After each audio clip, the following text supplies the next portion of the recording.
Hola, buenos días, buenas tardes o buenas noches, depende a la hora que estén escuchando esto.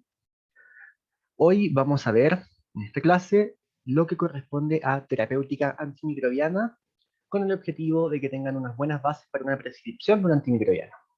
Yo soy Alfonso Prieto, soy licenciado en Medicina, soy miembro de la Sociedad Americana de Microbiología y de la Asociación Panamericana de Infectología. Soy también el creador de Infectología Chile, que ahora nos llamamos Infectomicina en Instagram, si desean seguirnos. Comencemos.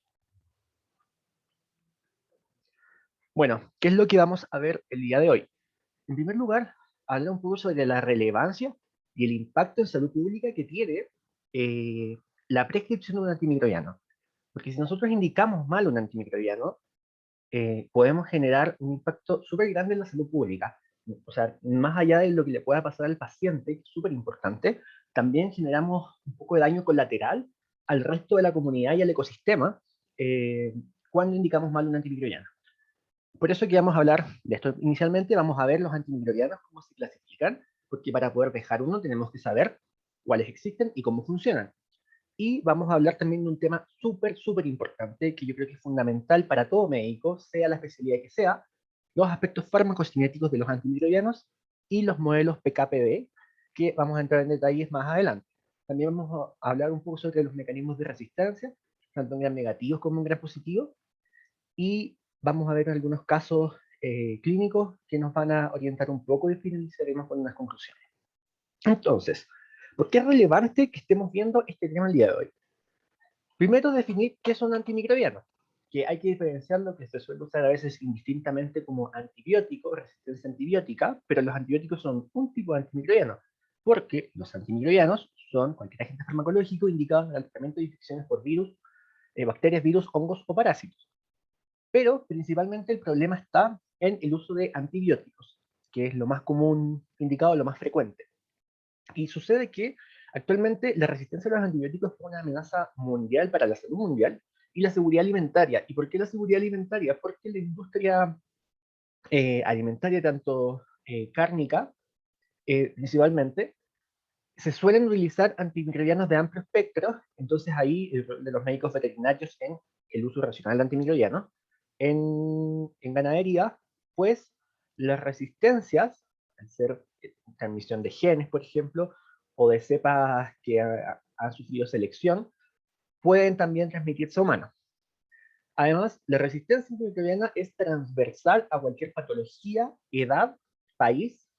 En todo el mundo tenemos distintos tipos de resistencia o distintas prevalencias. En algunos lados hay una resistencia a ciertos antibióticos o ciertos mecanismos predominan.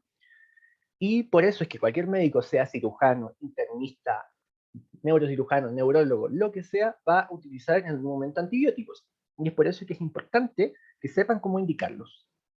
Y la resistencia a antibióticos tenemos que entenderlo, y a antimicrobianos en general, que es un fenómeno natural. Porque los microorganismos, particularmente las bacterias, se adaptan al medio ante una noxa. Si una bacteria se ve atacada por un antibiótico, probablemente va a expresar mecanismos de resistencia para poder vivir en el medio en el cual está. Y bueno, el uso indebido de antimicrobianos, particularmente antibióticos, tanto en el ser humano como en animales, está acelerando el proceso de selección natural de resistencias. Y esto es súper interesante, que está en una publicación y también está nombrado por la OMS, que la resistencia a los antimicrobianos será la primera causa de muerte en el año 2050. Yo creo que probablemente antes, porque la resistencia está avanzando demasiado rápido. Y es esto que vemos acá.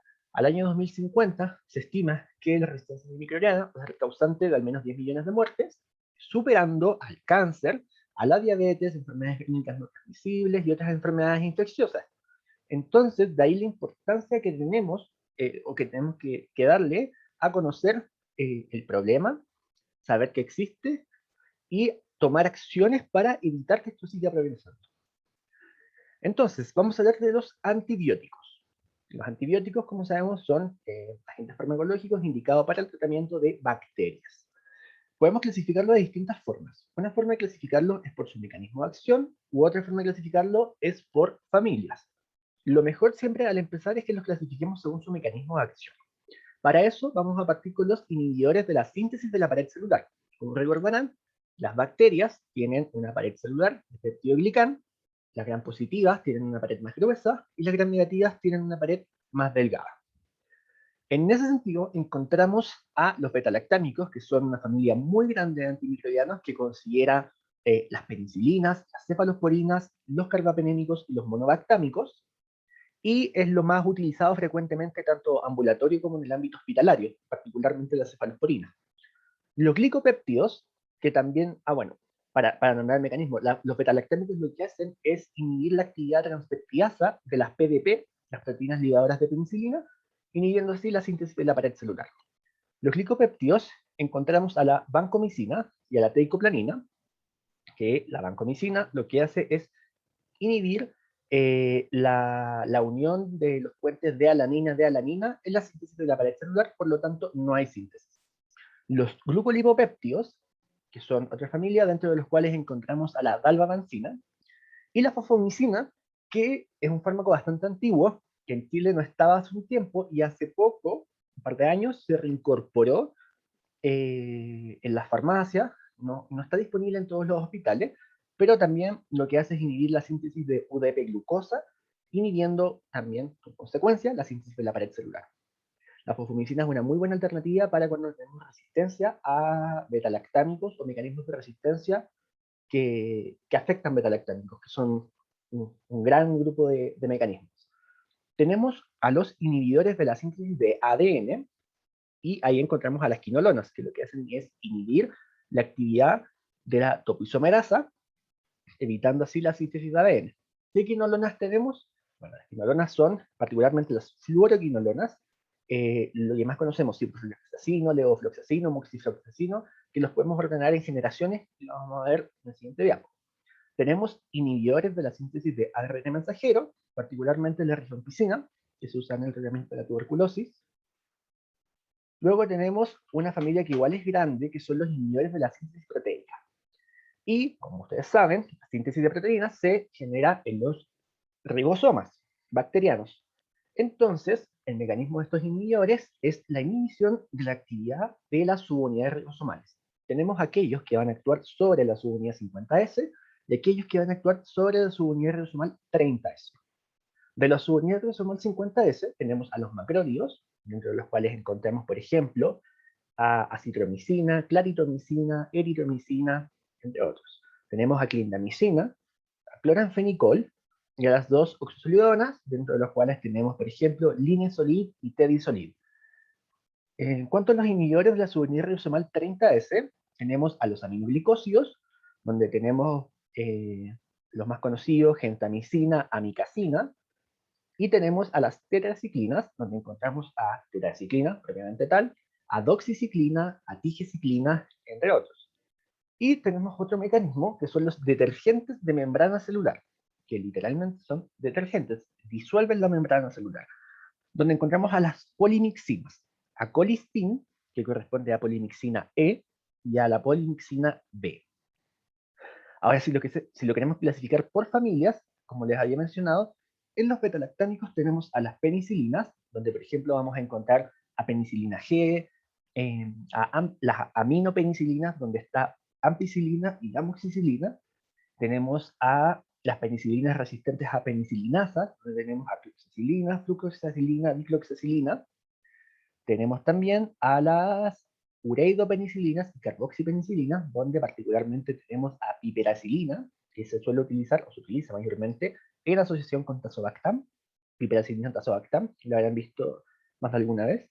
Tenemos también dentro de los betalactámicos a las cefalosporinas, donde las ordenamos en generaciones, de primera a quinta generación. Las de primera generación, las que más destacan son cefadroxilo, que se suele utilizar en el ámbito ambulatorio, tenemos a cefasolina, que es de administración endovenosa. Luego de segunda generación tenemos a cefuroxima, que es endovenosa, y a cefuroxima acetil, que es oral.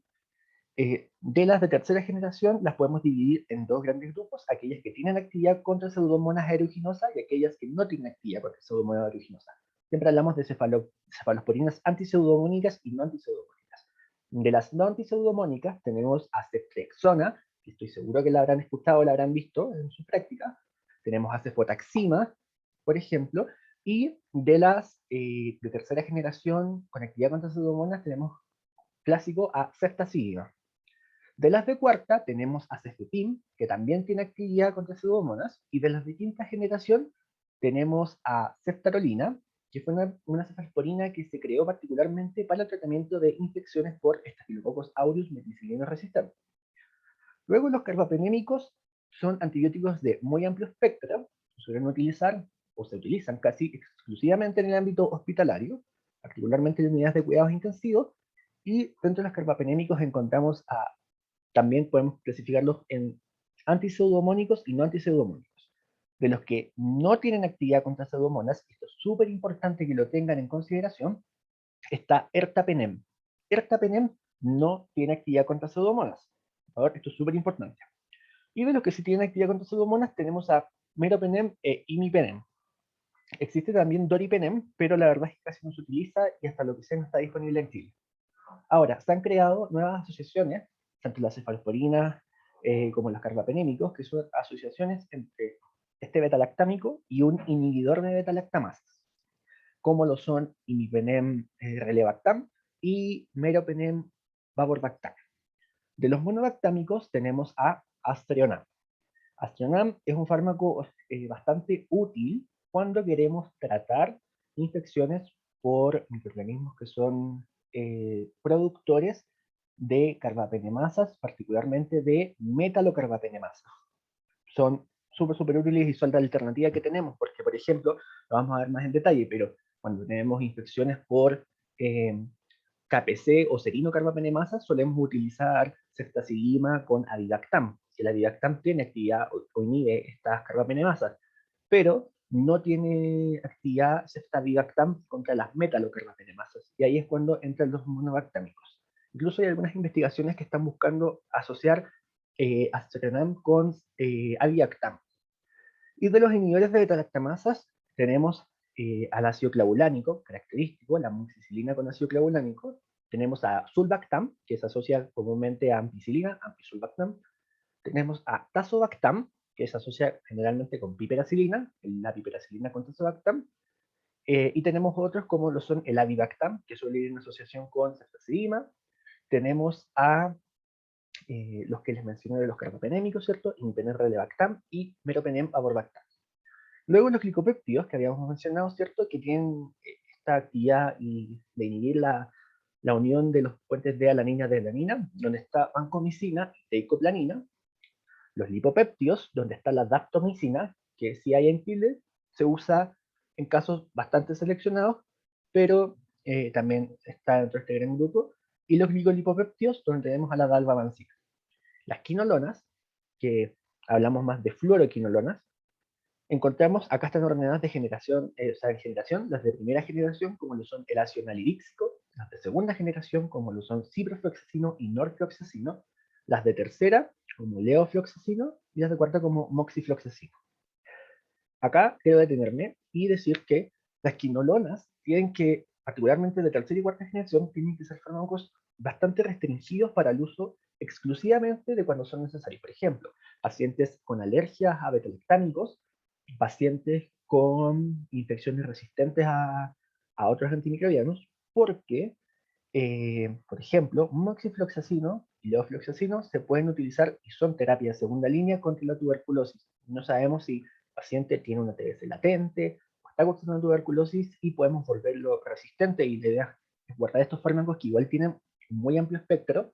Por ejemplo, moxifloxacino tiene actividad contra Staphylococcus meticilliano resistente, también tiene actividad antianaerobias, contra gram positivos y gram negativos, por lo tanto es un fármaco que tenemos que usar con cautela y no como comúnmente se ve en atención primaria más en el ámbito privado, que cualquier infección respiratoria, sea o no grave, utilizan moxifloxacino. Por favor, úsenlo con mucha cautela. Tenemos a los macrólidos, donde está la eritromicina, ¿cierto? La claritromicina y la acitromicina. Acá también mencionar que actualmente se mal utiliza la acitromicina para el manejo de COVID. Ya se demostró que la acitromicina no mejora los síntomas de manera extremadamente significativa, ni reduce la mortalidad en pacientes con COVID. Así que no utilicen acitromicina para el COVID. Los aminoglicósidos, donde tenemos a amicacina, ¿cierto? Gentamicina, torbamicina y streptomicina. Streptomicina también es tratamiento para la TS. Las tetraciclinas, donde está tetraciclina, la doxiciclina, ¿cierto? Que tienen particularmente actividad contra microorganismos intracelulares. Y la tigiciclina, que la usamos generalmente de terapia de reserva cuando tenemos también carbapenemasas. De las lincosamidas tenemos a Clinda, ¿cierto? De las dos oxazolionas, a linezolid y edisolid. Linezolid tiene actividad contra gram positivos, particularmente, y por ejemplo la usamos cuando tenemos microorganismos resistentes a vancomicina, porque, bueno, linezolid tiene, no hay casos, o sea, sí hay casos reportados de resistencia, que son muy escasos, y en caso de presentarse, debe notificarse inmediatamente el ISP, porque esto está mediado por un gen que se llama gen CFR, eh, y la verdad es que es muy peligroso por su riesgo de transmisión hacia otros microorganismos, de transmisión horizontal. Pero el linezolid tiene más actividad bacteriostática que bactericida, no es bueno utilizarlo de primera línea, se puede utilizar y se utiliza para infecciones por gram positivos resistentes a vancomicina o a glicopéptidos, y una particularidad que tiene que se puede utilizar en un caso en especial, que es cuando tenemos un gram positivo, ¿cierto? Por ejemplo, un enterococo resistente a ampicilina, que es sensible a vancomicina, pero el paciente tiene una función renal muy disminuida, podemos decidir utilizar linezolid para conservar esa función renal, porque el linezolid no requiere ajuste por función renal. De las polimixinas, como les dije, que son detergentes de membrana celular, colistin y polimixina B. Colistin también, terapia de reserva, ¿cierto? Lo utilizamos en infecciones por gram negativos, tiene actividad solo contra gram negativos, eh, y las utilizamos cuando hay presencia de carbapenemasas. Colistin tiene, bueno, todo un esquema para poder indicarlo, hay que verlo en base al peso, en base a función renal, complicado de usar, y solamente en casos seleccionados tenemos que utilizar colistin. Lamentablemente hoy en día se está utilizando más de lo que nos gustaría porque tenemos un aumento de la presencia de bacterias productoras de carbapenemas. Y otros antimicrobianos con distintos mecanismos tenemos al metronidazol, que es un antianaerobio, al trimetoprim sulfametoxazol, que es el cotrimoxazol, la nitrofurantoína y la fosfomicina que les había mencionado. Entonces vamos a hablar de resistencia un poco, porque esto es súper importante para entender por qué dejamos un antimicrobiano y cómo lo vamos a indicar. ¿Pero qué es la resistencia? La resistencia es un fenómeno natural que se produce de adaptación de las bacterias a un medio que es adverso. Por ejemplo, el medio que es adverso es un medio en el cual nosotros le añadimos antibióticos al medio de la bacteria, las bacterias empiezan a morir y se adaptan. Ahora, por ejemplo, en una infección podemos tener un grupo de microorganismos donde la mayoría son sensibles, pero tenemos bacterias que son resistentes. Por ejemplo, en una colonia puede haber heteroresistencia. La mayoría son sensibles, como dice acá, pero hay algunas resistentes. Por ejemplo, si esta infección fuese una cepa productora de beta-lactamases de espectro extendido, pero tengo pocas bacterias que son BLE, porque lo que predomina son las que no tienen mecanismos de resistencia, y esto se produce porque la expresión de los mecanismos de resistencia es metabólicamente demandante para la bacteria. Entonces, lo que prolifera son las bacterias que no tienen mecanismos de resistencia, porque se replican más rápido y no tienen tantos requerimientos metabólicos. Pero yo le pongo, por ejemplo, a una BLE, ceftriaxona, claro, voy a destruir todas las bacterias que son sensibles, pero me van a quedar las que son resistentes. Y así lo que va a proliferar son las resistentes, y lo que hice fue seleccionar la población de bacterias resistentes por una indicación no adecuada de un antibiótico ante, por ejemplo, un caso donde yo tengo una alta sospecha de BLE. ¿Qué mecanismos de resistencia existen? Bueno, este esquema es un poco más ilustrativo para poder clasificar los mecanismos de resistencia. Hay muchas clasificaciones, existen muchos mecanismos de resistencia, pero la forma más fácil de ordenarlos y de los más frecuentes es en función de la tinción de Gram. Tenemos a los microorganismos Gram negativos y a los Gram positivos. En los Gram negativos vamos a encontrar mecanismos tanto enzimáticos como no enzimáticos. Y de los enzimáticos tenemos característicamente a las beta-lactamasas de espectro extendido, son bastante frecuentes en el medio hospitalario, incluso ahora más en el medio comunitario, ambulatorio. Estas son las BLE, tenemos a las beta-lactamasas de tipo AMC y a las carbapenemasas. Y de los no enzimáticos, que se comparten con los gram positivos, tenemos a las bombas de flujo, que son bombas que expulsan el antibiótico fuera de la bacteria. Podemos tener cierre o modificación de las porinas, donde las porinas, donde pasa el antimicrobiano, se cierran o desaparecen y ya el antimicrobiano no entra en la bacteria, por lo tanto no tiene efecto. Alteraciones del target, es decir, modificaciones estructurales al target farmacológico, como sucede en algunos mecanismos de resistencia a aminoglicosios, y los genes MCR, que existen del 1 al 9, que son de resistencia a colistin. Y los clasifico como no enzimáticos porque si bien el gen MSR codifica para una enzima, la enzima lo que hace es generar una modificación en el lípido A, que es el target farmacológico del colistin. Por lo tanto, el gen MSR lo que hace es codificar para una enzima que modifica el lípido A, por lo tanto el colistin deja de tener efecto.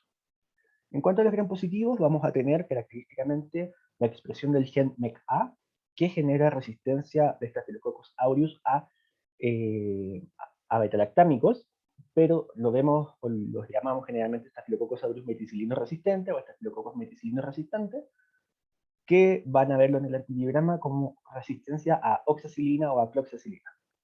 Los genes VAN, que generan resistencia a vancomicina, el gen CFR, que genera resistencia al inesolid, y la mutación de las PPP2A, también lo vamos a ver, que genera resistencia a ceftarolina. Entonces partamos con los mecanismos de resistencia en gram negativos. Primero, ¿cómo podemos clasificar los gram negativos de manera fácil? Cosa que nos acordemos y ahí vayamos asociando un poco los mecanismos de resistencia. Primero tenemos aquellos que son aerobios, anaerobios y exigentes. De los aerobios, siempre es útil clasificarlos según la fermentación de lactosa, esto lo vamos a ver en el agar McConkey, ¿cierto? Donde tenemos los lactosa positivos y de los más clásicos, Escherichia coli, Klebsiella y Enterobacter. Y los lactosa negativos, donde tenemos aquellos oxidasa positivos, que son los clásicos no fermentadores, como pseudomonas, aeromonas, Akromobacter, Cucurella, Vibrio. Y tenemos los lactosa negativos, oxidasa negativos, como son Citrobacter, Serratia, Proteus providencia, ¿cierto? Proteus providencia manganela, los ppm, Salmonella tigela, entre otros. Y Stenotrofomonas, que también entra dentro de este grupo. Entonces vamos a tener aquellos gram negativos fermentadores de lactosa y no fermentadores de lactosa. Vamos a tener anaerobios, donde característicamente está Bacteroides, Prebotella, Fusobacterium y Porphyromonas. Y de los exigentes tenemos a Haemophilus, ¿cierto? Que causa infecciones respiratorias. Cardiobacterium, que es causante de endocarditis. Acá tenemos Cardiobacterium Eikenella Kingella, que son 3 microorganismos del grupo HASEC, que lo vamos a ver en la clase, de infecciones cardiovasculares, causantes de endocarditis, Legionella, ¿cierto? Pasteurella, Campylobacter, Bifidobacter y Carnocitofaga. Son microorganismos que cuesta hacer crecer en medios de cultivo, son de difícil crecimiento y de difícil diagnóstico microbiológico. Hablando un poco sobre las BLE, las beta-lactamases en espectro extendido, son un mecanismo bastante frecuente, y las BLE son enzimas, son capaces de hidrolizar la mayoría de las penicilinas y cefalosporinas, incluidos los oxaminoberolactámicos, donde está cefuroxima, las cefalosporinas de tercera y de cuarta generación, y el astronam. Pero no son capaces de hidrolizar la cefoxitina, ni los carbapenémicos. Esto es importante a la hora de interpretar un antibiograma, que lo vamos a ver en el siguiente diapo, cómo podemos interpretar y sospechar una cepa BLE. Y característicamente, esto es para métodos de laboratorio, las BLE son inhibidas por ácido clavulánico. Entonces, las BLE, con fines de resistencia, son algunos de los antimicrobianos más frecuentes, a ampicilina, amoxicilina obviamente, cefuroxima, cefotaxima, ceftriaxona, ceftazidima y cefepime. Por lo tanto, no dejen ceftriaxona si sospechan de una BLE. Por favor, utilicen bien la ceftriaxona, porque se usa mucho descriteriadamente en los hospitales y no consideramos los mecanismos de resistencia o la inducción de resistencia. Y las BLE son inhibidas por ácido clavulānico, sulbactam, posbactam y avibactam. Esto desde el punto de vista laboratorio. Clínicamente se puede utilizar, por ejemplo, piperacilina, tazobactam para una BLE, pero no tienen tanta actividad como lo podría ser un carbapenémico.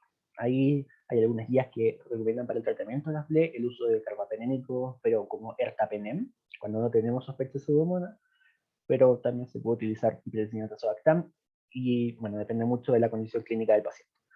Entonces, ¿cuándo vamos a sospechar una BLE? Por ejemplo, no sé, yo estoy en un hospital de baja complejidad y me llega un antibiograma y no tengo métodos confirmatorios de BLE, no tengo métodos automatizados, pero yo sospecho que este microorganismo puede ser BLE, por lo tanto me va a modificar mi conducta de indicación de antimicrobiano.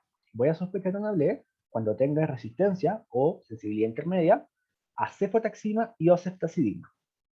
Entonces, este flujograma nos indica que si yo tengo un antibiograma con un microorganismo, por ejemplo, una Escherichia coli, donde tengo intermedio o resistente a cefotaxima y o ceftazidima, pero tengo los carbapenémicos sensibles, estoy ante una cepa sospechosa de BLE, tengo sospecha de BLE. Y este concepto de sospecha de BLE es súper importante para la toma de decisiones clínicas, porque si yo no tengo métodos confirmatorios de BLE, pero yo sospecho que es una BLE, puedo iniciar un tratamiento antimicrobiano que cubra estas BLE, no tengo cobertura para BLE. Entonces, cuando la sospecho, hago el test confirmatorio que se realiza, lo que describe el EUCAST y la CTCI, poniendo en la misma placa, es un método más manual, pero existen métodos automatizados, cefotaxima o ceftazidima o cefepim, más ácido clavulánico. Como dijimos, la definición de BLE es que son sensibles a ácido clavulánico, por lo tanto, si yo pongo en sinergia estos discos, voy a obtener sensibilidad. O sea, va a haber sensibilidad a cefotaxima cuando lo pongo en sinergia con ácido clavulánico. Entonces, si esta combinación me da sensibilidad, es una BLE. Pero si sigue resistente, no es una BLE y tengo que sospechar que sea una beta-lactamasa del tipo AMSE, que degradan inhibidores de beta-lactamasa. Por lo tanto, quiero que se queden con este concepto de que un microorganismo productor de BLE tiene que interpretarse siempre como resistente a penicilinas y todas las cefalosporinas, porque puede que en el antibiograma, de manera in vitro, tenga una BLE, pero que sea sensible, por ejemplo, a cefepime. Pero eso no significa que clínicamente yo puedo usar cefepime. Cuando tengo una BLE, es resistente a todas las cefalosporinas, independiente de la susceptibilidad individual de cada una de ellas. Por ejemplo, tenemos acá una harina por cateterismo, donde se desarrolló una Escherichia coli con un recuento de colonia significativo. En el antibiograma podemos ver que hay sensibilidad a aminoglucósidos, las aminopenicilinas, como AMPI, es resistente, cefalotina, que es una cefalosporina de primera generación, resistente, cefuroxima de segunda, resistente, y tengo cefotaxima resistente. Pero tengo ceftazidima y cefepim sensibles. No se confundan. Dijimos que cuando hay resistencia a cefotaxima, ceftazidima o ceftaxona, con los carbapenémicos sensibles, estoy ante una cepa sospechosa de BLE. Esto posteriormente se confirmó que efectivamente era una BLE. Además, lo otro característico es que las BLE son sensibles a inhibidores de beta-lactamasa. Por ejemplo, acá piperacilina con tazobactam está sensible. Esto me apoya que sea una BLE y que no sea una AMC que puede degradar tazobactam. En este caso tenemos una expectoración inducida donde se desarrolló eclipsia de la neumonía, también aminoglucósidos sensibles, aminopenicilinas resistentes, primera generación de cefalosporinas resistentes, cefuroxima resistentes, cefota y cefta resistentes, pero cefepim, que es de cuarta, sensible. Acá también tenemos ceftazidima y cefotaxima resistentes con carbapenémicos sensibles, por lo tanto es una cepa sospechosa de BLE. Las beta-lactamasas del tipo AMC son un tipo de enzimas que son capaces de hidrolizar inhibidores de beta-lactamasas. Entonces, acá, si lo quisiéramos ordenar de manera esquemática, y si vamos como, por ejemplo, subiendo en potencia de resistencia, tenemos primero las BLE, que degradan hasta todas las cefalosporinas, pero son sensibles a inhibidores de beta-lactamasas. Luego tenemos las AMC, que toman penicilinas, ¿cierto? Cefalosporinas y penicilinas con inhibidores, pero pueden ser las AMC degradadas inhibidas por avibactam, que es un nuevo inhibidor de beta-lactamasa. ¿Cómo se produce este mecanismo de producción de AMC? Es un mecanismo de autorregulación de la bacteria donde, por ejemplo, acá tengo un beta-lactámico, ¿cierto? Que lo que va a hacer es inhibir la síntesis de la pared celular y estos componentes de degradación de la pared celular van a entrar por una porina AMG y van a activar a AMD, que es un regulador que va a permitir la síntesis o inducir la expresión de AMC. Y AMC lo que hace es degradar a estos beta-lactámicos, que lo vamos a ver en este ejemplo, también tenemos una expectoración inducida de una Klebsiella, donde tenemos ampicefalotina, cefuroxima, cefota, cefta y cefepime resistentes, y acá toma piperacillina con tizobactam.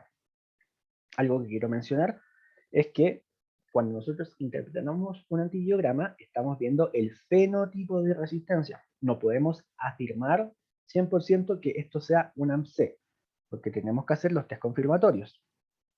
Pero esta cepa es altamente sospechosa de que sea un AMC, porque es resistente a penicilinas con inhibidores, pero los carbapenémicos permanecen sensibles. Ahora, cuando hay una hiperexpresión de AMC, pudiese además comprometerse ertapenem y presentar resistencia. Eso sigue siendo un AMC, pero ahí tenemos también que entrar a los test confirmatorios. Bueno, lo que les mencionaba del AMC hiperexpresado, que puede ser conferir resistencia a carbapenémicos, también es una desregulación del gen AMC, pero no vale la pena entrar en detalle, esto luego lo pueden leer. Y tenemos, por último, las carbapenemasas, que como su nombre lo dice, son enzimas que degradan carbapenémicos. Y recordando lo que les dije, si vamos subiendo, por ejemplo, partimos con las BRE, aunque antes hay otras penicilinasas de menor potencia, pero de mecanismos más significativos, tenemos las BLE, que degradaban penicilinas y todas las cefaloporinas, tenemos los AMC, que degradan penicilinas, todas las cefaloporinas y penicilinas con inhibidores, o inhibidores de beta-lactamasas, y ahora tenemos las carbapenemasas, que van a degradar penicilinas, cefalosporinas, inhibidores de beta-lactamasas y carbapenémicos. Y las carbapenemasas las podemos clasificar en dos tipos, y esto es en función de lo que se encuentra en el sitio activo. Las serinocarbapenemasas son aquellas que en el sitio activo tienen residuos de serina, y las metalobeta-lactamasas son aquellas que en su sitio activo tienen cationes divalentes. Es importante diferenciarlas porque al estar ante la presencia de una u otra va a ser el antimicrobiano que vamos a utilizar. Si las quisiésemos ordenar por la clasificación de Ambler, porque los betalactámicos en general tienen dos clasificaciones importantes. Se pueden clasificar según la clasificación de Ambler, que los clasifica en clase A, D, B y C, o A, B, D y C, y la clasificación de Booth, que es una clasificación funcional, donde hay muchos subtipos, y ahí entra cada uno de los tipos de enzimas, porque hay muchos tipos de enzimas que pueden conferir resistencia a beta-lactámicos. Como les dije, una clasificación molecular. Ahora, las carbapenemasas, es importante, como les mencionaba, diferenciarlas de las serino de las metal. Las carbapenemasas de clase A y clase B son serinocarbapenemasas. Acá puse KPC, que es una serinocarbapenemasa de clase A, y tenemos, por ejemplo, a OXA48, que actualmente, por lo menos en la región donde estoy, tenemos un brote de OXA48 que ya está controlado, que también confiere resistencia a carbapenémicos, y es una serinocarbapenemasa de clase B. Mencionar dentro de las serinocarbapenemasas que estas pueden ser inhibidas por avibactam, por lo tanto un tratamiento bastante razonable es utilizar ceftazidima con avibactam. Funciona para las KPC y las OXA48. Las clase B son las metalocarbapenemasas, donde tenemos las BIM, por ejemplo, que son de pseudomonas, las NDM, las New Delhi metalocarbapenemasas. Las NDM cada vez están siendo más frecuentes, y es todo un problema, porque al ser métalo, nos quedamos sin la posibilidad de utilizar, por ejemplo, ceftavigactam, ni tampoco los carbapenémicos con inhibidores. Acá la opción es usar asteronam, si queremos seguir por la línea de los betalactámicos. Pero recordad que tenemos otras familias de antimicrobianos. Se puede utilizar colistina.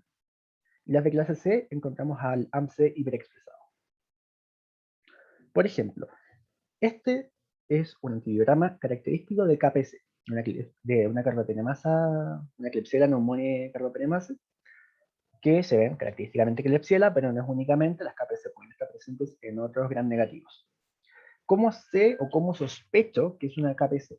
Primero, una carbapenemasa que degrada todos los beta-lactámicos, aminopenicilinas, cefalosporinas, inhibidores y los carbapenémicos. Ahora, yo sospecho que esto es una KPC, y después se confirmó molecularmente, porque si se dan cuenta, la amicacina, los aminoglucósidos y el cotrimoxazol tienen SIN muy altas. Y estas SIM muy altas, en el contexto de todo resistente, es característico de las KPC, y esto se produce porque los genes, el gen que codifica para la KPC, va arrastrando otros genes de resistencia.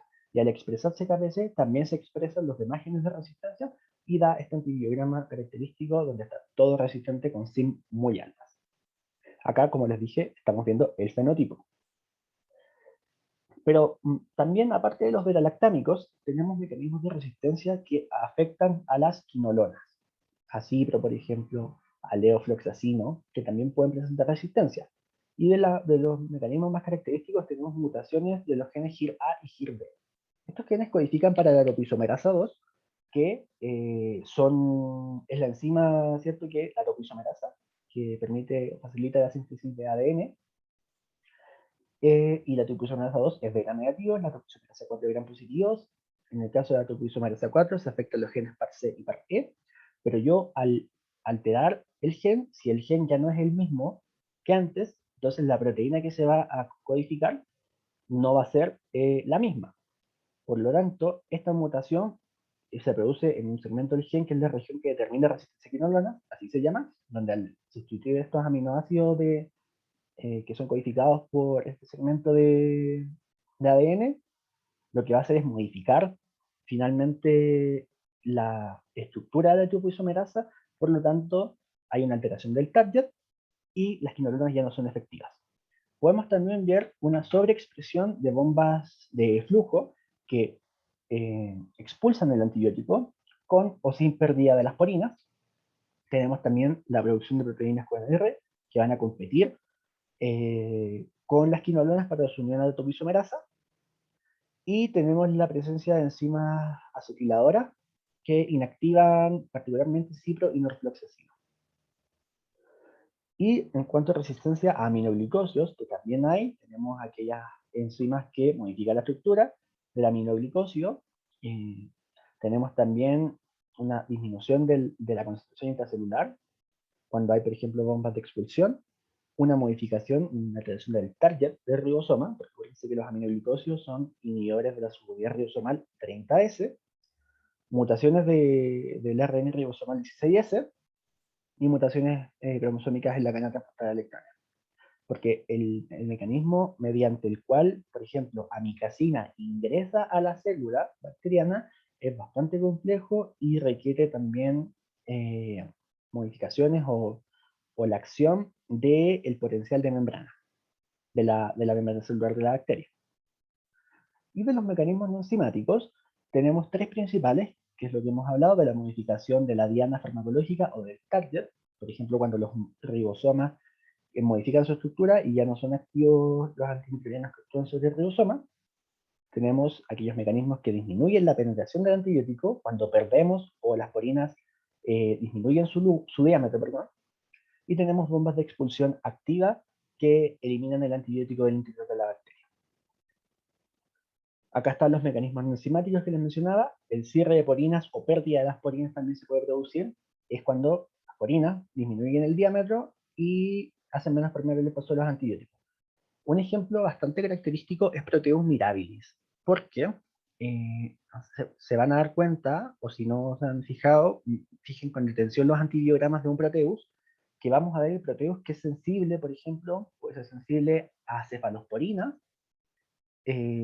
pero tiene imipenem resistente. Uno dice, qué raro, o sea, ¿será una carbapenemasa? No creo, porque tengo penicilinas con inhibidores sensibles, otras cefalosporinas sensibles, y lo que sucede con Proteus y los carbapenémicos es que, particularmente con imipenem, imipenem es una molécula bien grande, porque el imipenem no va solo, el imipenem va asociado a cilastatina, que es un inhibidor de las dihidropeptidases renales, porque imipenem se hidroliza al pasar por el riñón si es que no fuese asociado a cilastatina.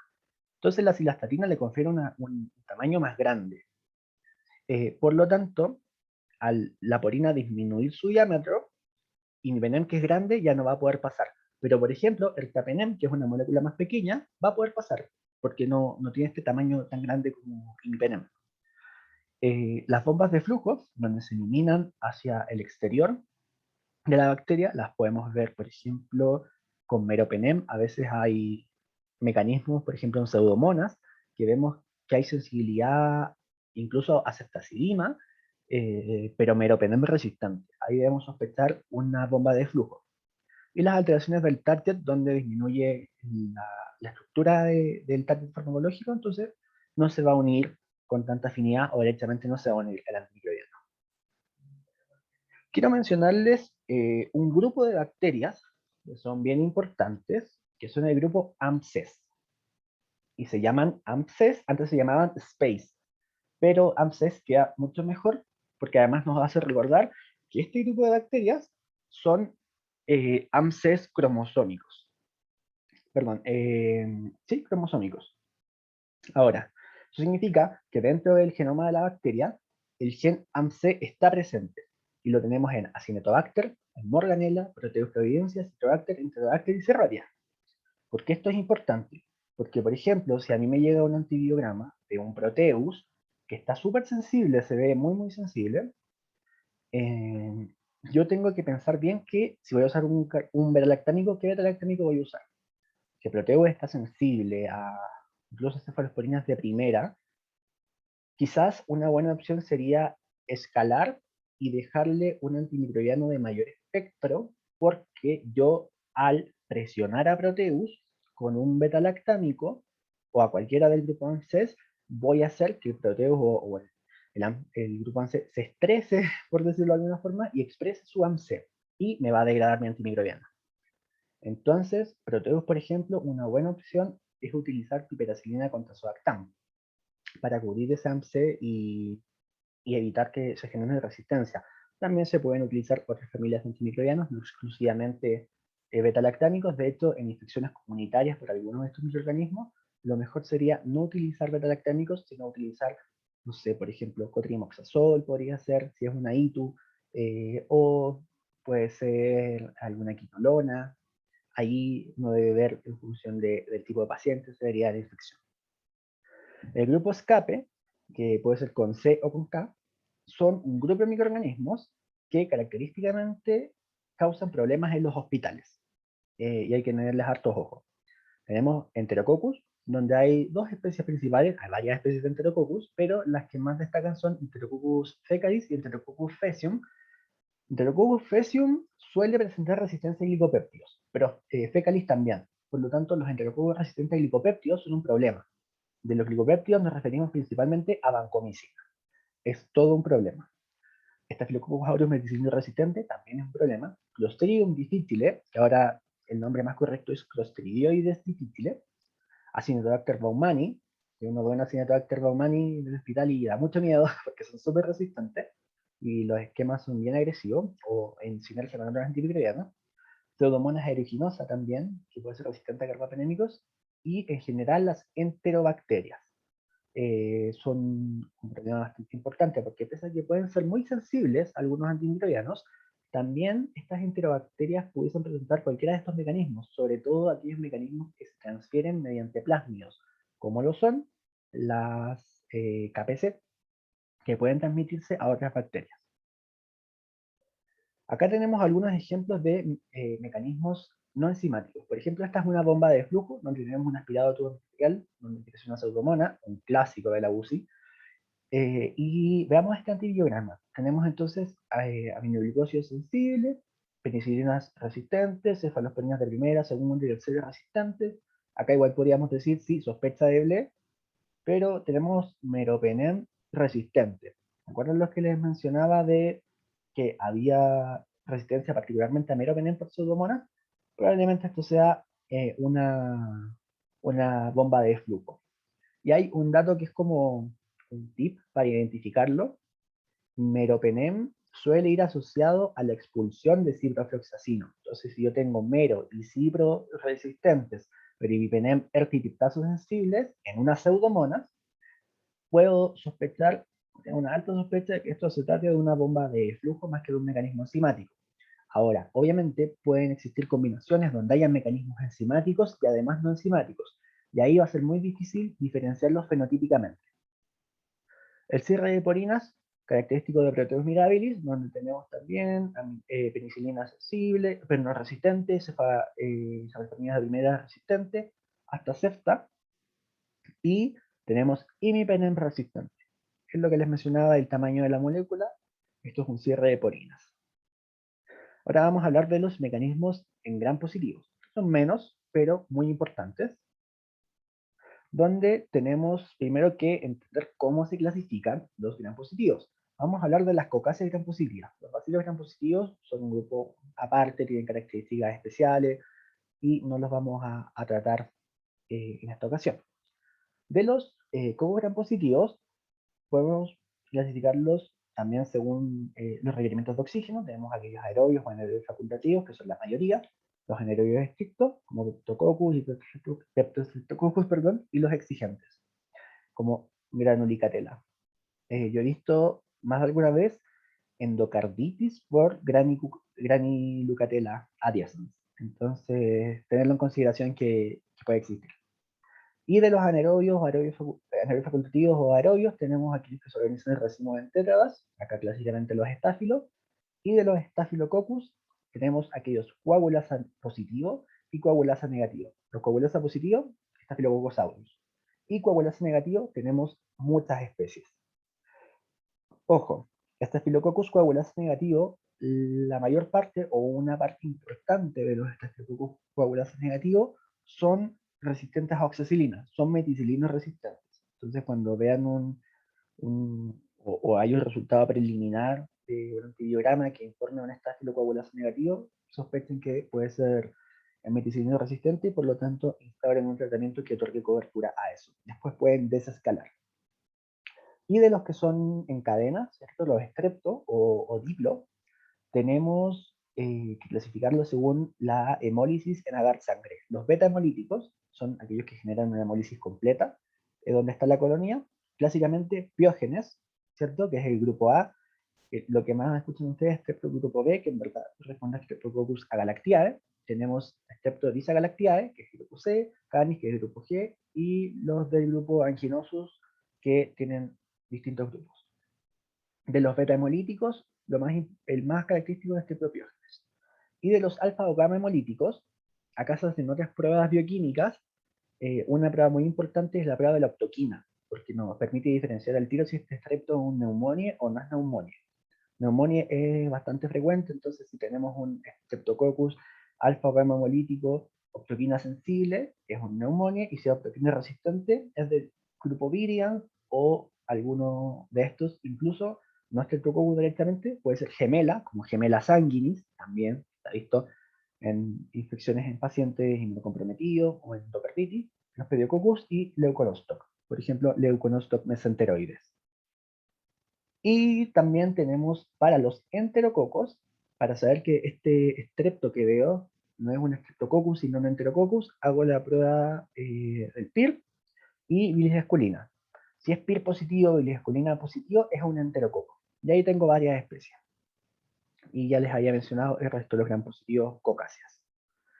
¿Qué mecanismos de resistencia tengo? Los que les mencionaba, la expresión del gen MECA, que confiere resistencia a meticilina en Staphylococcus aureus, la expresión de genes VAN, que confiere resistencia a vancomicina y o teicoplanina, son glicopéptidos, que están presentes en cepas de Enterococcus, la mutación de la PDP, esta proteína ligadora a penicilina, que hay varios tipos, pero la mutación de la PDP2A, que confiere resistencia a ceftarolina, esto es porque ceftarolina se inventó un poco para atacar o otorgar cobertura a los estafilococos meticilinos resistentes, que este gen lo que hace es que la PDP2 la modifica y se transforma en una PDP2A.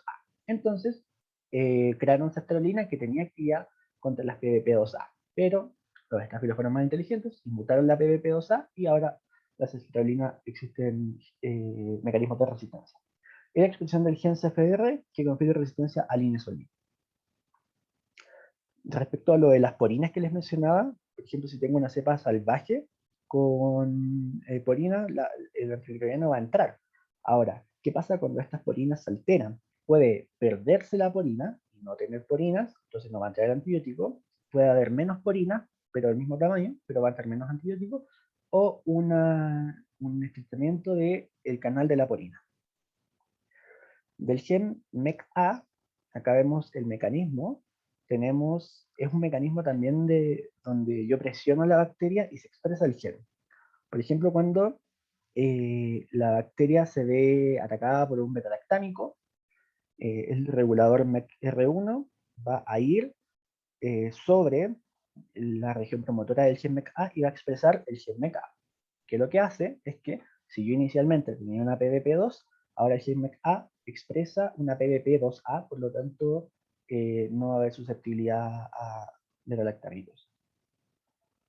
De la resistencia a vancomicina por Enterococcus está mediada por los genes VAN. De los genes VAN hay varios tipos, pero se clasifican en dos grupos según el reemplazo que ocurra en la cadena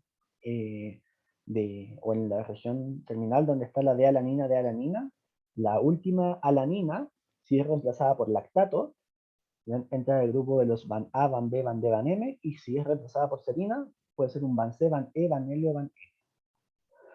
De los fenotipos más comunes tenemos a los VAN A y VAN B, que están en Enterococcus faecium. ¿Y cómo los diferencio? Vamos a ver que los VAN A son resistentes a vancomicina y a teicoplanina, y los VAN B son resistentes solamente a vancomicina. Los laboratorios por lo general me informan teicoplanina, entonces no voy a saber la susceptibilidad. Relevancia clínica en Chile no tiene mucha porque no tenemos teicoplanina, que pudiese ser un tratamiento para los VAN B.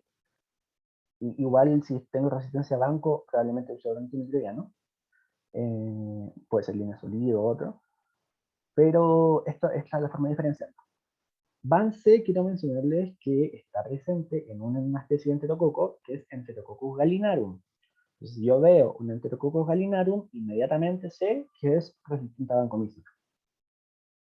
Y acá está el mecanismo de cómo se produce esta resistencia a vancomicina. Por ejemplo, tengo la banco va a activar a esta proteína VAN S, que va a fosforilar a VAN R, y VAN R, una vez que está fosforilada, va a actuar sobre las regiones promotoras de VAN R, que es los genes reguladores, y el gen de resistencia, que es VAN H.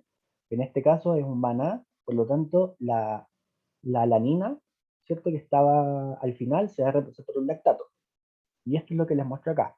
Normalmente, la última parte es de alanina, que me otorga sensibilidad a vancomicina, pero ¿qué pasa si ahora la vancomicina induce la expresión de este gen? Se expresa VAN-R, ¿cierto? Que dijimos que VAN-S iba a fosforilar a VAN-R, VAN-R se iba a activar, y va a actuar sobre la región promotora de VAN-H, y VAN-A y VAN-X, todo este gen se empieza a expresar.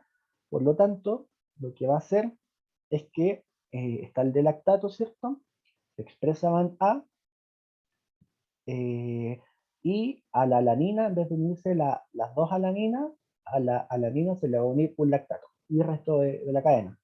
Por lo tanto, acá lo vemos como un círculo, donde hay sensibilidad, como hay un lactato al final, la banco ya no se puede unir y hay resistencia. Y de la resistencia al linezolid está mediada por el gen CFR, que codifica prenamelitina que va a modificar un aminoácido, particularmente modifica la adenosina en posición 2503 de la subunidad ribosomal 23S del RNA ribosomal, obviamente de la subunidad 50S, y el problema de CFR es que puede ser transmitido, ahora se va, por plásmidos o por camposones. Por lo tanto, si yo detecto una CFR, que se detecta mediante biología molecular, alarma, tengo que mega aislar a ese paciente e informar al ISP para su confirmación.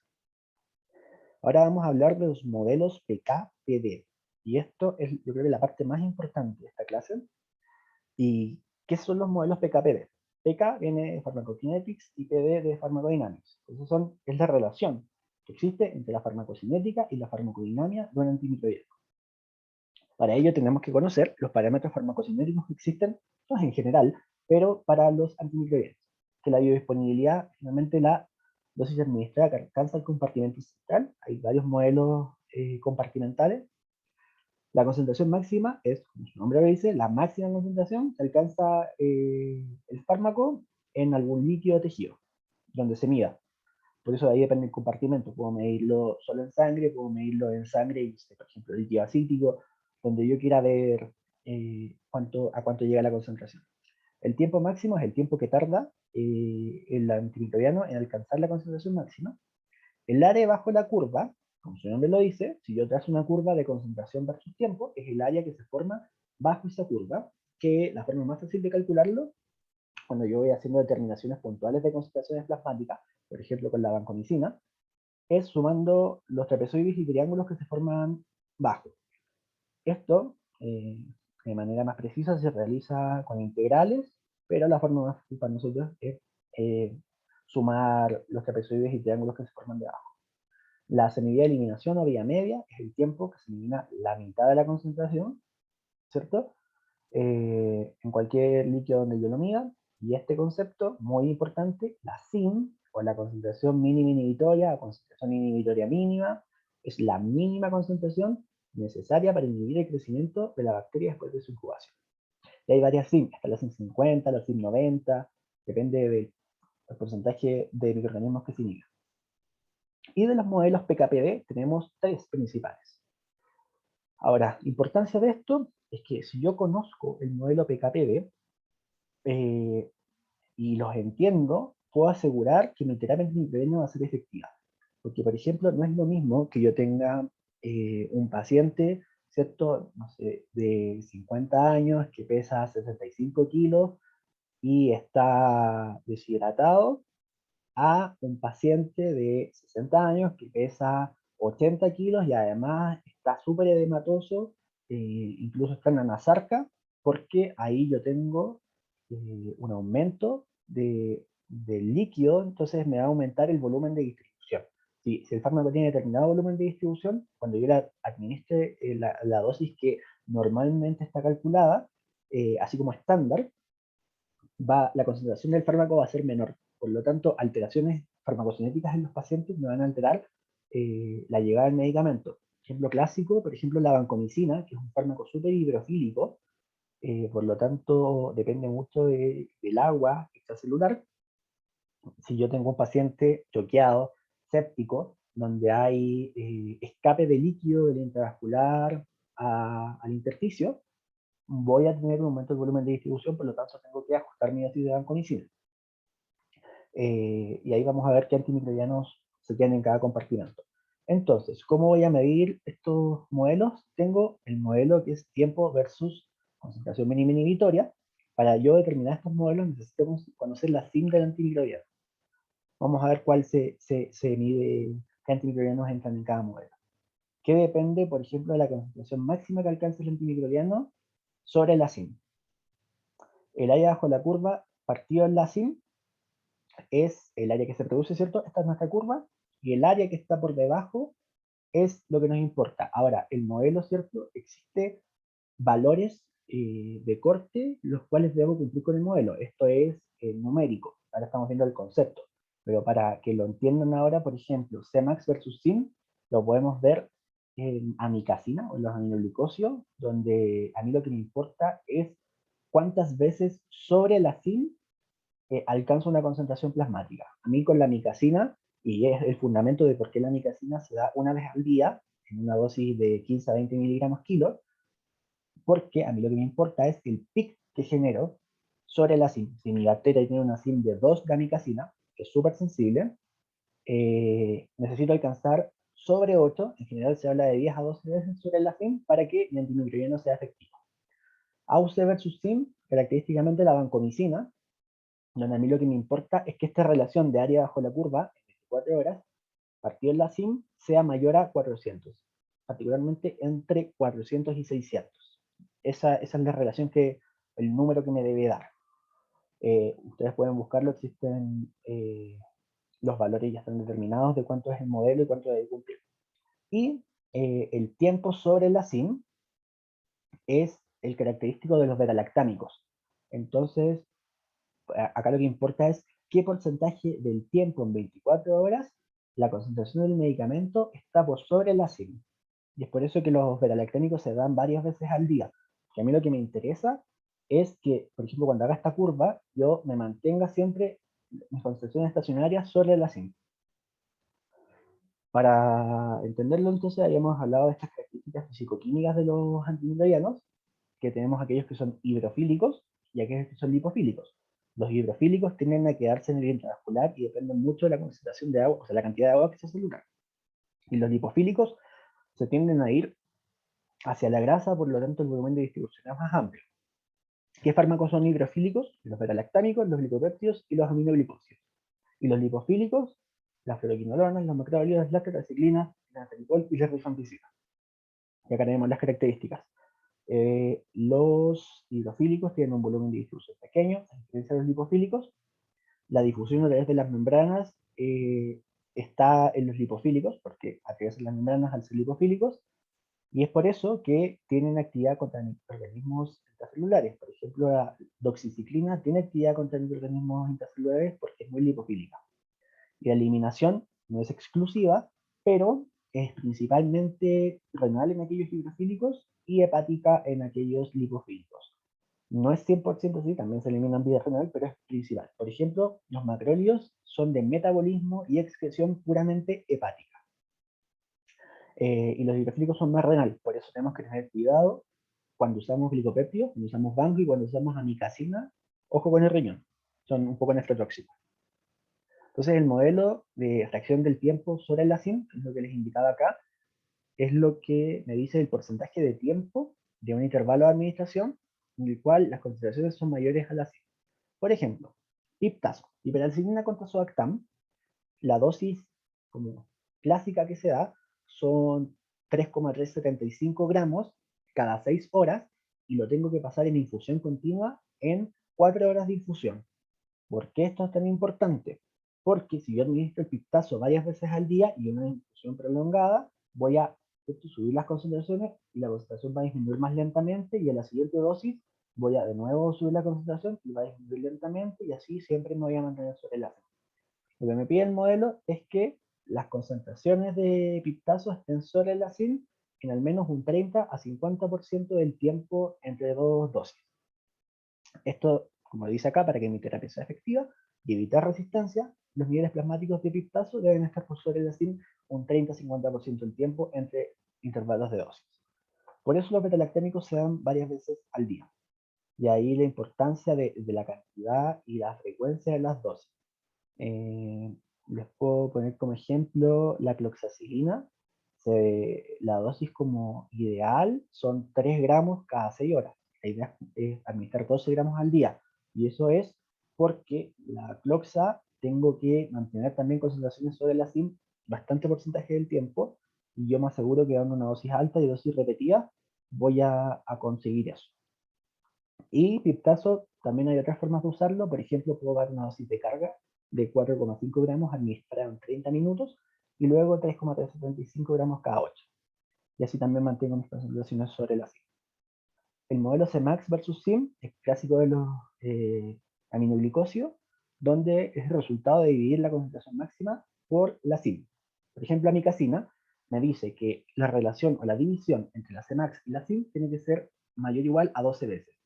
Si, por ejemplo, tengo una SIM de 2 de amicacina para un microorganismo y mi concentración plasmática peak es de 40 microgramos por ml, entonces yo divido 40 dividido en 2, 20, ya, igual es harto. Ahí tenemos que ver el tema de la toxicidad, aquellos hospitales que realicen monitorización o determinación de niveles plasmáticos de amicacina, no son todos, o de aminoglicosidos, y lo que tengo que ajustar es que sean mayor o igual a 10 a 12 veces sin llegar a concentraciones tóxicas. Por eso es importante este modelo. Porque ¿qué pasa si yo tengo un microorganismo que tiene una SIM de 8 microgramos por ml para amicacina, pero me lo informan como sensible? Porque claro, con 8 microgramos por ml es sensible el microorganismo. Pero ¿qué pasa con mi amicacina? Yo voy a tener que alcanzar una concentración de al menos 80 microgramos por ml en sangre de amicacina para cumplir con el modelo. Dejar 80, o sea, conseguir 80 es una dosis súper alta que va a ser tóxica. Y acá, claramente, si tengo una SIM de 8, no voy a usar amicacina en monoterapia, la puedo usar, pero en sinergia con otro antimicrobiano. Por lo tanto, la interpretación es que para evitar la selección de resistencia, mis niveles plasmáticos tienen que ser 10 a 12 veces sobre la SIM tras una dosis única. La amicacina se da una vez al día en casos muy seleccionados cada 12 horas. No usen amicacina cada 8 horas. Por favor, no lo hagan. La amicacina no se da cada 8 horas y la dosis es de 15 a 20 miligramos kilo, peso ideal. Se calcula en base al peso ideal. ¿Por qué al peso ideal? Porque es muy hidrofílica. Entonces, el paciente puede tener mucho tejido adiposo pero la mica no se va a ir y no va a penetrar tanto en la grasa como si pudiese ser un fármaco lipofílico. Y el modelo AUC en 24 horas partido en SIM, que es característico de los licopéptidos, es el resultado de dividir el área bajo la curva partido en la SIM. Por ejemplo, la banco, el modelo me dice que mi división entre el área bajo la curva y la SIM tiene que ser mayor a 400. Entonces, acá es importante que si tiempo partido en SIM y área bajo la curva partido en SIM son modelos tiempo dependientes. Y Cmax versus SIM es un modelo concentración dependiente. Quiero hablarles de la banco en especial porque esto es súper importante entender el modelo y que entiendan ustedes por qué, si yo conozco el modelo PKPD, voy a dar voy a hacer una prescripción adecuada. Por ejemplo, generalmente en los hospitales no suelen calcular todos la dosis de banco en base al peso, que son 30 miligramos kilo de carga y luego 15 miligramos kilo cada 8 a 12 horas. La vancomicina es súper importante monitorizar los niveles plasmáticos, que la meta es de 15 a 20 microgramos por ml, porque si yo no cumplo el valor de niveles plasmáticos, aparte que mi terapia no va a ser efectiva, si por ejemplo yo me paso, voy a empezar a generar toxicidad. Me acuerdo un paciente que nadie monitorizó banco y tenía una concentración, llevaba días con 40 microgramos por ml de concentración plasmática de banco y claramente hizo una microsis tubular aguda. Entonces, por ejemplo, si damos la dosis de carga de 2 gramos y luego 1 gramo cada 12, mi área bajo la curva, que esto yo lo puedo estimar con algunas calculadoras para farmacocinética, mi área bajo la curva va a ser de 480 miligramos hora litro. Entonces, me llega un antibiograma de un enterococo. Y el enterococo puede ser sensible con SIM de 0,5, SIM de 1 o SIM de 1,5. Y ya con SIM de 2 es resistente. Por lo tanto, ya tengo estas tres concentraciones, las cuales es sensible. Pero si mi área bajo la curva es 480, yo voy a calcular el modelo. 480 partido en 0,5 es multiplicarlo, me da 960 microgramos, o sea, 960 el modelo. Por lo tanto, ¿es mayor a 400? Sí, cumplo con el modelo. Si la cima es de 1, divido 480 en 1, 480, ¿cumple con el modelo? Sí. ¿Qué pasa cuando la SIM es 1,5? Yo divido 480 en 1,5, me da 20. No es mayor a 400. Entonces, lo que dice acá es súper importante, que una misma dosis puede no ser efectiva si la SIM es más elevada, pese a que el microorganismo se haya informado como sensible. Por lo tanto, ojo con esto. Calculen el área bajo la curva y calculen el modelo PKPD. Con la banco, que se usa harto. Si no saben, pregúntenle al farmacéutico clínico que esté en su hospital o al infectólogo. Y acá los antimicrobianos ordenados por modelo, los tiempos dependientes, ¿cierto? Son los betalactámicos, penicilinas, cefalosporinas, carbobenénicos y monobactámicos, los Cemax partido en SIM, clásicamente aminoglicosios, también las fenoquinolonas, el metro y la daptomicina, y los áreas bajo la curva partido en SIM, la banco, lo más común, clinda, macrolídeo y tetraciclina. Y acá un resumen de los modelos farmacocinéticos y los antimicrobianos que están involucrados. ¿Cierto? Acá, Cemax versus SIM, tiene que ser aminoglicosio, AUC partido en SIM, que habíamos mencionado, y tiempo sobre SIM. Ahora vamos a ver cómo indicar un antimicrobiano. Conocemos los mecanismos de resistencia, conocemos los modelos farmacocinéticos de los antimicrobianos, pero ¿cómo lo damos? ¿Cómo lo indicamos? ¿Cómo lo prescribimos?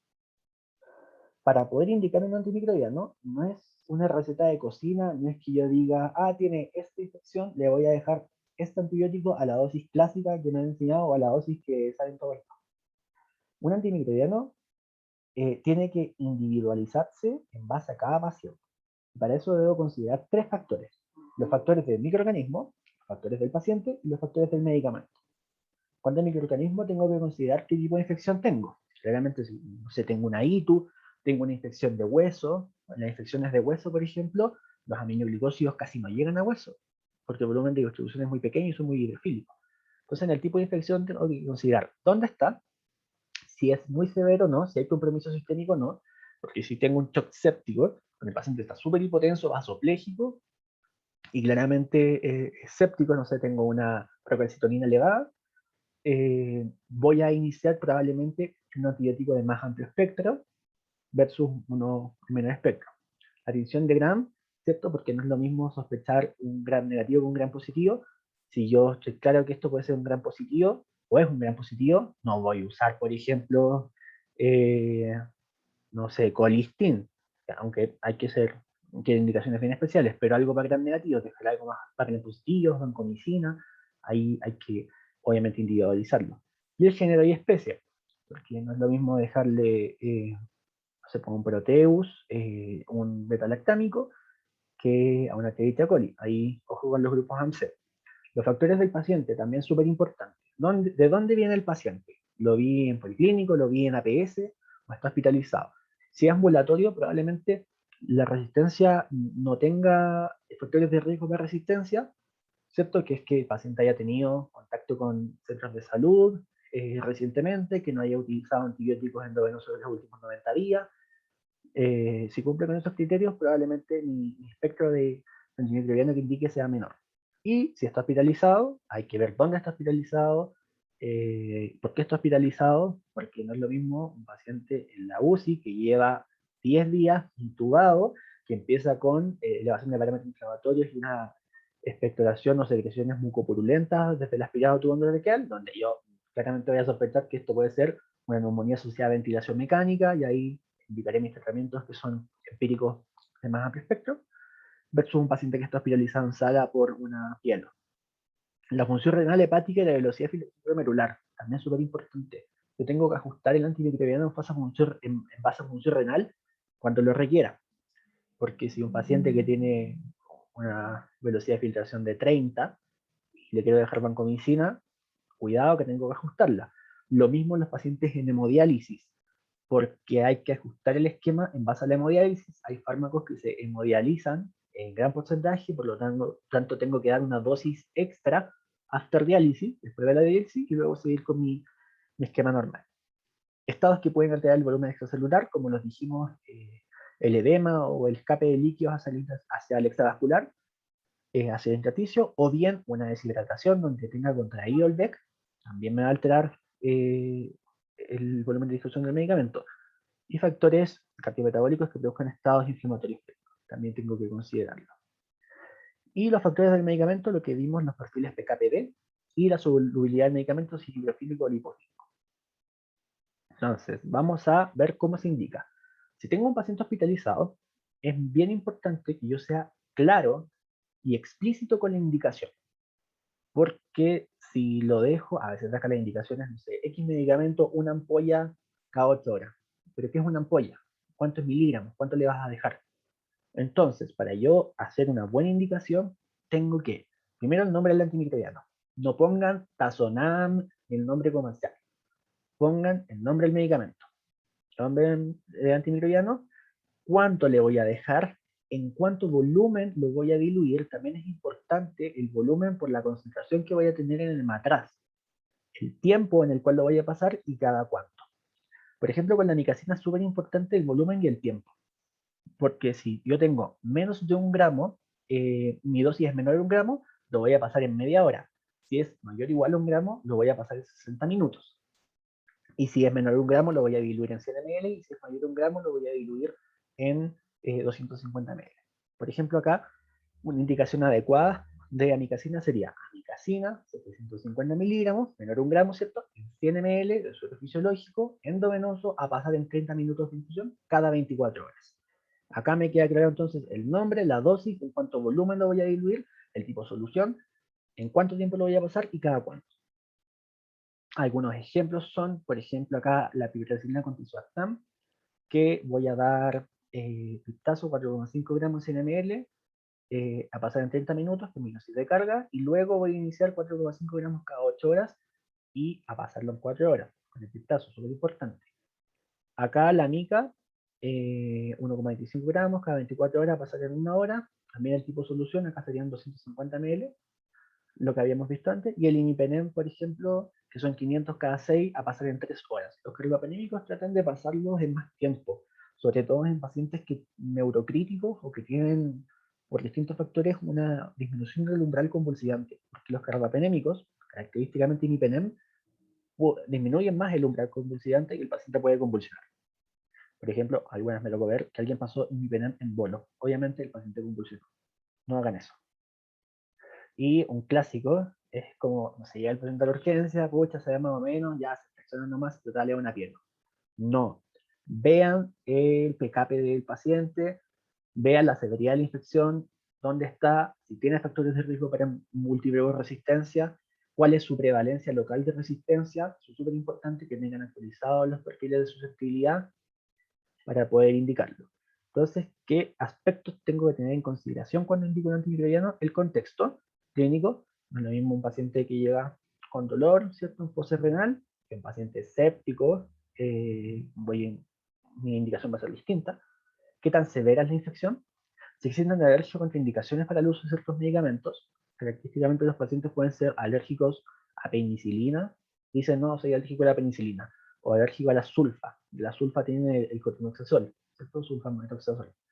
Eh, y pregunten bien, pregunten cuando el paciente le dice, no, soy alérgico a la penicilina. Tú tienes que preguntarle, ya, pero ¿qué le pasa con la penicilina?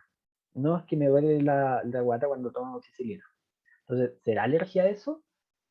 Aparentemente no, porque los pacientes pueden decir que son alérgicos a un medicamento, pero no serlo. También tengo que considerar la adherencia al tratamiento. Cuando quiero indicar un antimicrobiano y yo sé o veo que el paciente en verdad no lo va a tomar cada 6 horas, no se va a tomar la Floxa cada 6 horas, podría indicar otra familia de antimicrobianos que otorgue cobertura a lo que estoy tratando y que se tenga que administrar menos veces al día. También súper importante el peso, la talla, para calcular algunos antimicrobianos base al peso, la función renal, el PKPD y la tasa de resistencia local y el perfil microbiológico local. Muy importante. Y esto también para que se queden con este concepto de las 5D de los antimicrobianos, que es un diagnóstico adecuado, tengo que saber qué estoy tratando, la droga adecuada, la dosis y la vía apropiada, la duración del tratamiento y desescalar. Este concepto también muy importante. Desescalar consta, por ejemplo, en llega un paciente a la urgencia con dolor en fosa renal derecha, tenía además síntomas urinarios y está muy taquicárdico, además tiene parámetros inflamatorios muy elevados y está como un poco, está en una sepsis, camino quizás al shock. Pudiese acá iniciar un antimicrobiano de amplio espectro, por ejemplo carbapenémico o piptazo, empírico. Obviamente yo le tomo un urocultivo antes, o tomo el cultivo que corresponda antes, y después inicio el antimicrobiano. Es súper importante tomar cultivos, no se olviden nunca. Porque después, claro, ya lo tratamos y vamos a tomarle cultivo, pero me va a salir negativo o quizás resistente porque induje resistencia. Entonces inician un antimicrobiano de mayor espectro después de tomar el cultivo, y cuando llegue el resultado del cultivo, desescalan a un antimicrobiano de menor espectro, pero que tenga actividad contra el microorganismo. Este, por ejemplo, es un paper donde nos proponen como es efectiva este esquema o este método de desescalar antimicrobianos. Lo que se demostró es que sí, es efectivo. Entonces se hizo este estudio, un metaanálisis en unidades de cuidados intensivos, donde se demostró, el metaanálisis concluyó que sí, efectivamente, si yo inicio un antimicrobiano de mayor potencia, mayor espectro y luego desescalo, disminuyó la tasa de resistencia y además el outcome de los pacientes era mejor, había menor mortalidad y menor morbilidad. Y acá también tienen que saber o conocer que existen antimicrobianos que pueden ser nebulizados.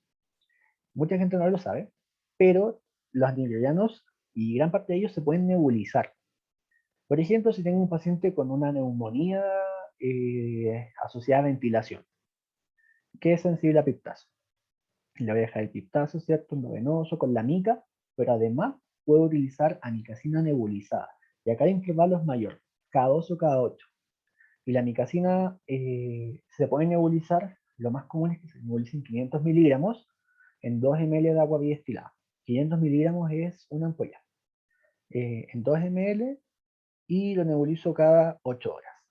Entonces puedo nebulizar la amicacina, la genta, la cefotaxima, la ceftaxima, la vancomicina, incluso el colistin se puede nebulizar. Y esto es muy útil porque me favorece la llegada del antimicrobiano al sitio que está afectado. Entonces, para ir cerrando, tips para la práctica diaria. Con la cloxa, lo que les decía, la dosis ideal son 12 gramos al día, dividido cada 6 o 4 horas, por ejemplo, 3 gramos cada 6, y no requiere ajuste por función renal. En cuanto al cotrimoxazol, cuando calculo endovenoso la dosis, se hace en base al peso, de un 5 a 20 miligramos kilo, para la mayoría de las infecciones son 15 a 20 miligramos kilo, calculado en base al perímetro PIN. Por ejemplo, la ampolla endovenosa, que una marca solamente existe, que es el Bactrimel tiene por cada ampolla 80 miligramos de trimethoprim y 400 de sulfamethoxazol. Entonces ahí yo calculo cuánto es la dosis total, la divido por la cantidad de días y cuántas ampollas tengo que administrar. Los carbapenémicos, idealmente pasarlos en 3 horas, ¿cierto? La banco siempre pasar en al menos 1 hora, y esto es porque si yo la velocidad de infusión es muy rápida o lo administro muy rápido, puedo producir un síndrome de hombre rojo, que es una reacción adversa a la banco, donde el paciente va a tener como mucho prurito, desde la región como la cintura escapular hacia la cabeza, se va a poner eritematoso rojo y se puede confundir con una alergia a banco. Y no, es solamente que la pasé muy rápido y no es alérgico. El amoxiclavulánico entrega cobertura para BLE, teóricamente, y lo puedo utilizar en pacientes ambulatorios en caso de que o no tenga pictazo, no tenga carbapenémico, o en el ámbito ambulatorio. E idealmente como esquema de salida. Esto significa que yo primeramente traté la infección con un antimicrobiano de mayor potencia y luego ya cuando tenga menor carga bacteriana puedo cambiar a amoxiclavulánico. Piptazo está especialmente indicado en infecciones intraabdominales, colangitis, peritonitis, abscesos hepáticos. Piptazo es de primera línea. Cefetime, que es una cefalosporina antipseudomónica, tiene especial actividad o tiene mucha actividad contra Morganella morgani. Entonces, si quedan una Morganella, indiquen cefepime. Acuérdense que Morganella es de grupo AMC. La ceftriaxona, esto es bastante controversial, pero una opción, si lo pensamos en base al modelo PKPD, útil es utilizar una dosis de carga de 2 gramos y luego 1 gramo cada 12. ¿Por qué? La ceftriaxona comúnmente se da una vez al día, entre 1 a 2 gramos cada 24 horas. Pero consideren que si dan una dosis de 1 gramo, va a disminuir la concentración y puede que parte del tiempo no esté sobre la 5. Por lo tanto, dar una dosis de carga de 2 gramos y luego 1 gramo cada 12 es una opción bastante razonable para mantener concentraciones sobre la 5. También les decía al principio que levofloxacino y moxifloxacino están solamente indicados para infecciones respiratorias bajas, neumonía principalmente, que sean graves, porque tengo que tener en consideración que son terapias de segunda línea para tuberculosis. La doxiciclina tiene algo bien especial, que inhibe la actividad metaloproteinasa en osteomielitis. Entonces también se puede utilizar. Y cartapenem no es activo frente a pseudomonas ni cinetobacter. Por lo tanto, también considerarlo. Y para concluir, siempre antes de que yo inicie un tratamiento antimicrobiano, tomen cultivo. Es verdad que algunas infecciones se pueden tratar de manera empírica sin cultivo, si es una ITU primer episodio, puedo hacerlo, pero siempre tomen cultivo, de todo, lo que vayan a tratar. Las FLE, como les había dicho, son resistentes a penicilinas y todas las cefalosporinas, pero sensibles a inhibidores de beta-lactamasas. Los AMC, como ya hemos dicho, penicilinas, cefalosporinas y penicilinas con inhibidores. Las carbapenemasas a todos los beta-lactámicos. Y cuando iniciamos un esquema empírico, siempre tenemos que ajustar el esquema máximo a las 72 horas. Eso significa que yo inicio un esquema empírico de amplio espectro y tomé cultivo y en 72 horas ya debería estar listo el cultivo. Por lo tanto, ahí ajusto en función del cultivo. También que las dosis de los antimicrobianos siempre deben ser las adecuadas, considerando el volumen extracelular, ¿cierto? Donde se va a diluir el medicamento y la velocidad de filtración glomerular. Cuando inicien banco, tomen niveles plasmáticos, ajusten según el modelo. No indiquen banco al ojo y después sin saber niveles plasmáticos, siempre. La terapia antimicrobiana siempre debe ser guiada en base a los modelos PKPD. Cuando hagan una receta, sean claros. Como les dije, medicamento, dosis, volumen de dilución, velocidad de infusión, todos los parámetros que van a indicar. Y si no sabe cómo indicarlo o tiene dudas, pida ayuda al infectólogo, pida ayuda al farmacéutico clínico, porque una llamada puede salvar una vida. Eso sería por mi parte en cuanto a la terapéutica antimicrobiana.